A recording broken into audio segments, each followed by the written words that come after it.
Subscribe to our YouTube channel and press the bell icon to get the latest updates.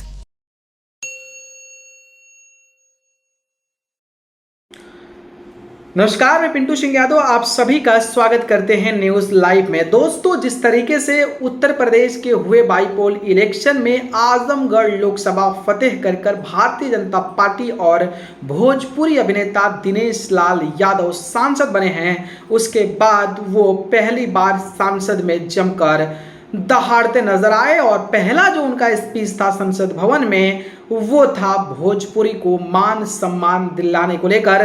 16 देशों में बोले जाने वाली भाषा भोजपुरी को संवैधानिक दर्जा मिले, उसको लेकर दिनेश लाल यादव निरहुआ जो हैं वो जबरदस्त तरीके का स्पीच दिए हैं। संसद भवन में किस तरीके से लोकसभा में भोजपुरी के सांसद जो निरहुआ हैं वो किस तरीके से भोजपुरी भाषा के मान सम्मान के लिए दहाड़ते नजर आ रहे हैं, आप इस वीडियो को देख लीजिए।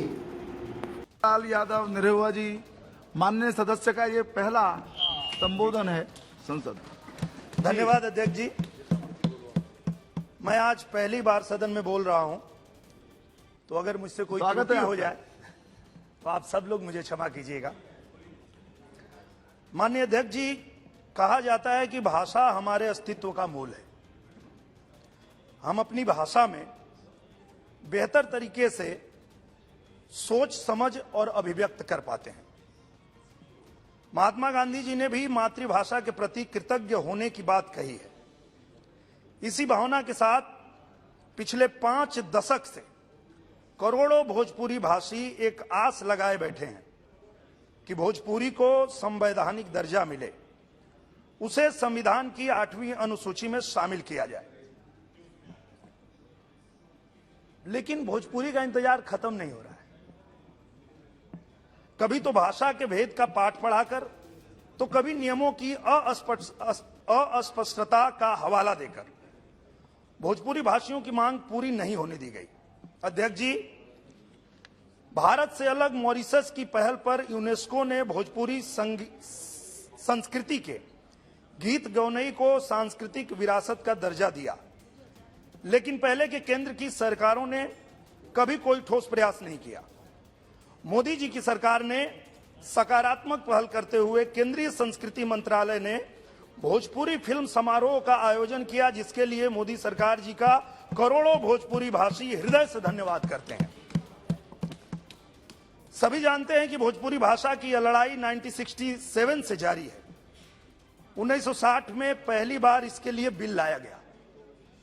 तब से अब तक संसद में इसे लेकर 18 प्राइवेट मेंबर बिल भी आ चुके हैं।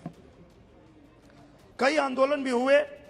16 देशों में बोली जाने वाली भाषा, जिसकी जड़ें लगभग 1000 साल पुरानी है, जिसको भारत से बाहर कई देश स्वीकार कर चुके हैं, जिसको यूनेस्को सम्मान दे रहा है, क्या इस भाषा को अपने देश में संवैधानिक दर्जा का हक नहीं है? अध्यक्ष जी,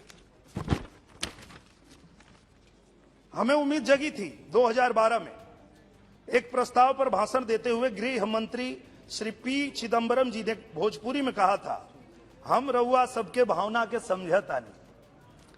हम मानसून सेशन में भोजपुरी को मान्यता देने के लिए बिल लाएंगे, लेकिन तत्कालीन सरकार ने हमारी उम्मीदों पर पानी फेर दिया। अध्यक्ष जी, तत्कालीन गृह मंत्री ने सदन में आश्वासन देकर अपने बात से पीछे हट गए और भोजपुरी के सम्मान के लिए उन्होंने कुछ नहीं किया। अब मोदी जी की सरकार है जो असंभव को संभव करने के लिए जानी जाती है। मुझे पूरा विश्वास है कि अब तक जो संभव नहीं हो पाया वो मोदी जी की सरकार में जरूर संभव होगा। हमारी भोजपुरी को संवैधानिक दर्जा मोदी सरकार में अवश्य मिलेगा। माननीय अध्यक्ष जी, हमें पूरा भरोसा है कि सदन मेरी बातों को गंभीरता से विचार करेगा। आपने मुझे इतना समय दिया और सम्मानित सदस्य साथियों ने सुना, इसके लिए मैं सभी का बहुत बहुत आभार व्यक्त करता हूं। जय भारत, जय भोजपुरी।